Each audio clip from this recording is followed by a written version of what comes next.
Welcome to టీవీ24 news. Nellore జిల్లా కోవూరు పట్టణంలోని వైసీపీ పార్టీ కార్యాలయంలో మెడికల్ కాలేజీల ప్రైవేటీకరణ వ్యతిరేకిస్తూ కోటి సంతకాల సేకరణ కార్యక్రమం విజయవంతంగా పూర్తి చేసిన సందర్భంగా విలేకరుల సమావేశంలో పాల్గొన్న నెల్లూరు ఎమ్మెల్సీ పర్వతరెడ్డి చంద్రశేఖర్ రెడ్డి, కోవూరు మాజీ ఎమ్మెల్యే నల్లపరెడ్డి ప్రసన్నకుమార్ రెడ్డి. ఈ సందర్భంగా ప్రసన్నకుమార్ రెడ్డి మరియు చంద్రశేఖర్ రెడ్డి మాట్లాడుతూ, ముందుగా మెడికల్ కాలేజీల ప్రైవేటీకరణను వ్యతిరేకిస్తూ కోటి సంతకాల కార్యక్రమాన్ని విజయవంతం చేసినందుకు నియోజకవర్గ మరియు జిల్లా ప్రజలకు ధన్యవాదాలు తెలిపారు. కూటమి ప్రభుత్వం ఏర్పడి 18 నెలల్లో జిల్లాలో మొత్తం 32 హత్యలు జరిగాయని ఈ సందర్భంగా తెలియజేశారు.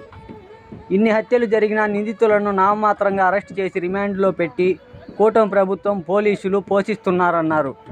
హైదరాబాదులో జరిగిన దిశ కేసులో నిందితులను ఎన్కౌంటర్లో చేసిన విధంగా ఈ హత్యలు చేసిన వారిని ఎందుకు శిక్షించలేదని ప్రభుత్వంపై మరియు పోలీసులపై తీవ్రంగా మండిపడ్డారు.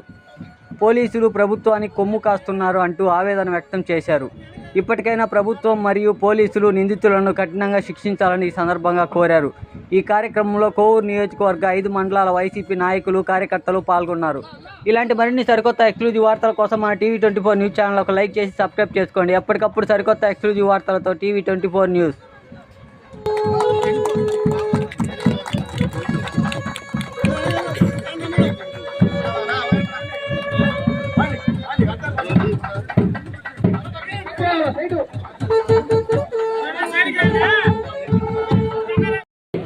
మరియు అదేవిధంగా జిల్లా ఉపాధ్యక్షులు మరియు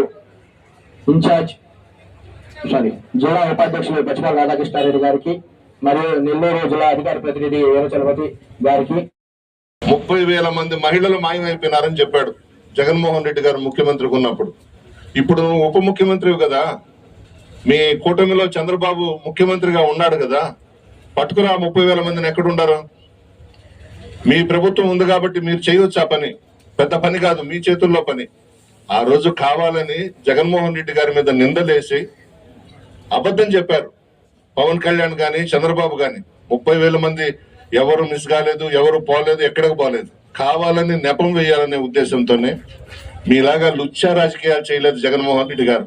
నిజాయితీగా చిత్తశుద్ధితో ప్రజల పక్షాన నిలబడి భారతదేశంలోనే ముఖ్యమంత్రి అంటే ఇలా ఉండాలని చేసి చూపించిన ఏకైక ముఖ్యమంత్రి జగన్మోహన్ రెడ్డి గారు. ఏం చేశారు మీరు ఈ 18 నెలల్లో? రౌడీయిజాన్ని పెంచి పోషించడం, గంజాయిని పెంచి పోషించడం, ఊరికి 10 బెల్ట్ షాపులు పెట్టడం, నకిలీ మద్యం తయారు చేయించడం, పోలీసుల్ని మీ తొత్తులుగా ఉపయోగించుకోవడం తప్ప ఏమైనా ఒక కార్యక్రమం పేదలకు సంబంధించింది 18 నెలల్లో మీరు చేశారా అని అడుగుతున్నాం. దీన్ని ఎలా అరికట్టాలి? ఇంతమంది చనిపోయినారు, 30 మందిని చంపేశారు నెల్లూరు జిల్లాలో. వాళ్ళ కుటుంబాల పరిస్థితి ఏంది పాపం? వాళ్ళ భార్య బిడ్డల పరిస్థితి ఏంది? ఎవరు సాకుతారు, ఎవరు చూస్తారు, ఎవరు పెద్ద దిక్కుగా ఉంటారు ఆ కుటుంబాలకి?